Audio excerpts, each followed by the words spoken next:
کیوں؟ اس لیے کیونکہ اسلام کا حکم ہے، اسلام کی وجہ سے حضور کو مانتے ہیں۔ میں نے کہا نہیں، ہم اسلام کی وجہ سے حضور کو نہیں مانتے، حضور کی وجہ سے اسلام کو مانتے ہیں۔ رسالت، نعرہ رسالت، نعرہ رسالت، نعرہ رسالت۔ تیسرا سوال اسی لیے کیا جائے گا تاکہ یہ واضح ہو جائے۔ اس نے کہا میں مسلم ہوں، اب تیسرا سوال کیا ہے؟ حضور کے متعلق کیا کہا کرتا تھا کہ ان کی وجہ سے اسلام کو مانتا ہے یا اسلام کی وجہ سے ان کو مانتا ہے؟ یہ حد امتیاز، یہ حد فاصل، یہ آئسولیٹنگ فیکٹر، یہ ڈسٹنگوشنگ مارک کب منقع، کب واضح ہوتا ہے؟ جب جواب دیا جاتا ہے، جب وہ کہتا ہے مر کے پہنچا ہوں یہاں اس دلربا کے واسطے۔ وہ کہتا ہے انہی کے واسطے تو موت کو سینے سے لگایا ہے۔ تو کیسے کہتا ہے کوئی فرق نہیں ہے؟ تو کہتا ہے ہم اور مصطفیٰ کریم صلی اللہ علیہ وسلم میں فرق نہیں ہے، حضور ہماری طرح، ہم حضور کی طرح۔ میں تجھ سے پوچھنا چاہتا ہوں تو کیسے یہ دعویٰ کر سکتا ہے؟ تو آخر کس اعتبار سے حضور کی طرح ہے؟ تو کیسے حضور کی طرح ہے؟ تجھے فرق نظر نہیں آتا؟ تو اپنی عبادات کو دیکھ، تو اپنے انداز تکلم کو دیکھ، تو اپنی گفتار کو دیکھ، تو اپنے کردار کو دیکھ، اپنے چہرے کو دیکھ، یہ منہ اور مسور کی دال، تو اپنے چہرے کو دیکھ، ان کے چہرے میں سورج تیرتا ہے۔ حضور کے صحابہ فرماتے ہیں کأن الشمس تجری فی وجہہ، حضور کا حسن ایسا ہے کہ ان کے چہرے میں سورج تیر رہا ہے۔ تو کہتا ہے میں حضور کی طرح، حضور میری طرح۔ اپنی عبادت کو دیکھ لے، اپنی نماز کو دیکھ لے، تو اپنے کلمے کو دیکھ لے۔ تو کلمہ پڑھتا ہے لا الہ الا اللہ محمد الرسول اللہ، حضور کلمہ پڑھتے ہیں لا الہ الا اللہ انا رسول اللہ۔ تو کلمہ پڑھتا ہے اللہ کے سوا کوئی معبود نہیں، محمد اللہ کے رسول ہیں۔ حضور کلمہ پڑھتے ہیں اللہ کے سوا کوئی عبادت کے لائق نہیں، میں اللہ کا رسول ہوں۔ تیرا کلمہ حضور کے کلمے کی طرح نہیں، تیری نماز حضور کی نماز کی طرح نہیں۔ تو نماز پڑھتا ہے، کتنی نمازیں فرض ہیں تجھ پر؟ 5 نمازیں فرض ہیں۔ حضور کے لیے فرمایا وَمِنَ اللَّيْلِ فَتَهَجَّدْ بِهِ نَافِلَةً لَكَ، حضور پر 6 نمازیں فرض، تجھ پر 5 نمازیں فرض۔ تیری نماز حضور کی نماز کی طرح نہیں، تیرا روزہ حضور کے روزے کی طرح نہیں۔ تو نفلی روزہ رکھتا ہے، سحری بھی ہے، افطار بھی ہے۔ حضور نفلی روزہ رکھتے ہیں، صوم وصال رکھتے ہیں، نہ سحری ہے نہ افطار ہے۔ صحابہ نقل کرنے کی کوشش کرتے ہیں، نحیف ہو جاتے ہیں، کمزور ہو جاتے ہیں، ٹانگوں پر کھڑے نہیں رہ سکتے۔ حضور فرماتے ہیں کیا کر رہے ہو؟ آپ کی نقل کر رہے ہیں۔ حضور فرماتے ہیں ایکم مثلی، ایکم مثلی، ایکم مثلی، لست کہیئتکم لست مثلکم، کون ہے تم میں میری طرح؟ میں تمہاری طرح نہیں، تم میری طرح نہیں۔ بخاری کی حدیث، صحیح مسلم کی حدیث، حضور ہماری طرح نہیں،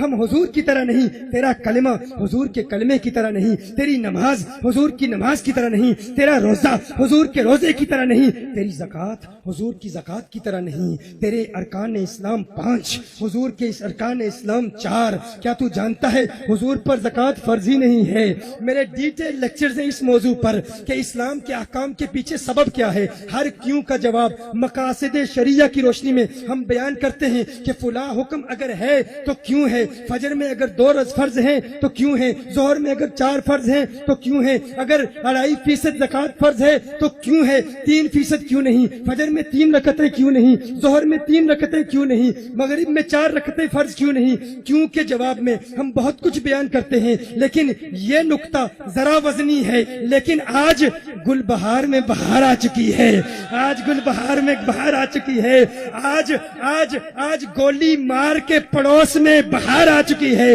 گولی مارنے والے ختم، دہشت گردی ختم، آج عاشقوں کی بہار ہے۔ اس خوبصورت میدان میں ایک انتہائی خوبصورت علمی نقطہ پیش کرتا ہوں، نقطہ وزنی ہے لیکن عاشق بیٹھے ہیں، اسے اٹھا لیں گے انشاءاللہ، مجھے یقین ہے اٹھا لیں گے۔ تیار ہو؟ دیکھو حضور پر زکوٰۃ فرض کیوں نہیں ہے؟ کبھی اس پر غور کرنے کی کوشش کی؟ حضور پر زکوٰۃ فرض کیوں نہیں ہے؟ زکوٰۃ فرض اس لیے نہیں ہے۔ زکوٰۃ ادا کیسے ہوتی ہے؟ ادائیگی فرض کے لیے، ادائیگی زکوٰۃ کے لیے یہ ضروری ہے کہ زکوٰۃ مالک کے ملک سے نکل کر قابض کے ملک میں آ جائے۔ زکوٰۃ اس وقت ادا ہوتی ہے جب مالک کے ملک سے نکل کر، کون میری بات سمجھ رہے ہیں؟ ہاتھ اٹھائیں مجھے پتہ چلے۔ ماشاءاللہ تو عوام بھی سمجھ رہے ہیں۔ مالک کی ملک سے نکل کر قابض کی ملک میں آ جائے تو زکوٰۃ ادا ہو جاتی ہے۔ دیکھیے کیا ایک باپ اپنے بیٹے کو زکات دے سکتا ہے؟ نابالغ بیٹے کو باپ زکات دے سکتا ہے؟ کیوں؟ کہا الولد وما فی یدہ کان لأبیہ، الولد وما فی یدہ کان لأبیہ، بیٹا اور جو کچھ بھی بیٹے کے پاس ہے، بیٹا اور بیٹے کی ساری دولت وہ در حقیقت اس کے باپ ہی کی دولت ہوتی ہے۔ تو جب باپ اپنے بیٹے کو زکات دے گا تو اس کے ملک سے نکلے گی نہیں۔ بات سمجھ رہے ہیں نا؟ باپ جب اپنے بیٹے کو زکات دے گا، زکات ادا کب ہوتی ہے؟ جب مالک کے ملک سے نکل کر، مالک کی ملکیت سے نکل کر قابض کی ملک میں آ جائے تو نکلنا ضروری ہے، نکلنا ضروری۔ باپ اپنے بیٹے کو زکات دے گا، زکات ادا نہیں ہوگی کیونکہ مالک کے ملک سے نکلی ہی نہیں، جب نکلی ہی نہیں تو ادا کیسے ہوگی؟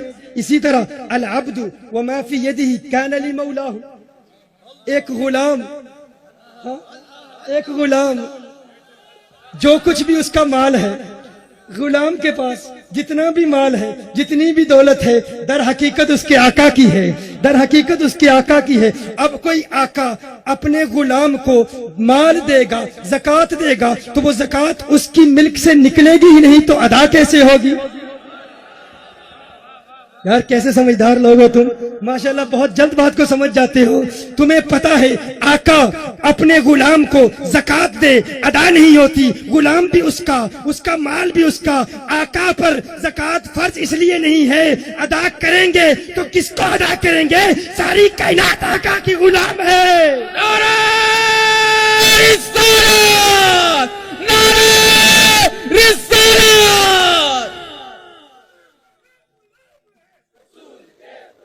غلامی رسول میں جو ہونا عشق مصطفیٰ، ہم عظمت رسول کے۔ پتا چلا ان پر زکات فرض ہی نہیں، تیرا کلمہ آقا کے کلمے کی طرح نہیں، تیری نماز آقا کی نماز کی طرح نہیں، تیرا روزہ آقا کے روزے کی طرح نہیں، تیری زکات آقا کی زکات کی طرح نہیں۔ تو اپنی اولاد کو دیکھ، اپنی فیملی کو دیکھ، تو اپنی ازواج کو دیکھ، اپنی زوجہ کو دیکھ، اور آقا کی ازواج مطہرات کو دیکھ، وہ تو امہات المؤمنین ہیں۔ ان کے لیے ارشاد فرمایا یا نساء النبی لستن کاحد من النساء، ہے میرے محبوب کی ازواج مطہرات تم عام عورتوں کی طرح نہیں۔ میں کہتا ہوں آقا کی ازواج مطہرات اگر عام عورتوں کی طرح نہیں تو آقا عام انسانوں کی طرح کیسے ہو سکتے ہیں؟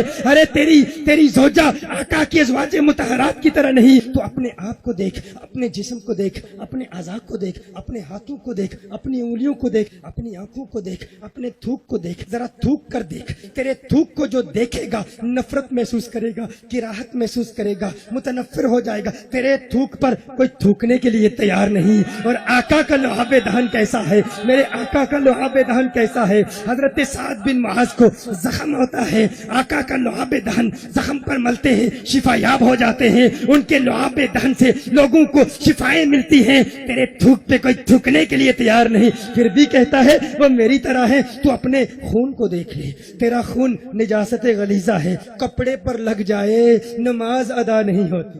عبداللہ بن زبیر رضی اللہ تعالیٰ عنہ نے آقا کا خون مبارک چوس لیا تھا، اور حضرت مالک بن سنان رضی اللہ تعالیٰ عنہ نے آقا کا خون مبارک چوسا۔ صحابہ دیکھ رہے ہیں کہاں تھوکیں گے، کہاں تھوکو گے؟ کہا آقا کا خون ہے، اسے تھوک نہیں سکتا۔ کہا کیا کیا؟ کہا نگل لیا۔ آقا نے ارشاد فرمایا اب جسے دنیا میں جنتی کی زیارت کرنی ہے اسی کو دیکھ لے، اسی کو دیکھ لے۔ میں کہتا ہوں جس کے کپڑوں پر تیرا خون لگ جائے، نجاست غلیظہ ہے تیرا خون، اگر تیرا خون کسی کے کپڑے پہ لگ جائے، اگر نماز پڑھتا رہے، اگر اس نجاست کی حالت میں مستقل نماز پڑھتا رہے تو نماز کی توہین ہے، اور جو نماز کی توہین کرے جہنمی بنے۔ تیرا خون نمازی کو جہنمی بنا دیتا ہے، ان کا خون جس کے جسم میں چلا جائے وہ دنیا میں ہی جنتی بن جاتا ہے۔ لبیک لبیک لبیک یا رسول اللہ، لبیک لبیک لبیک یا رسول اللہ، لبیک لبیک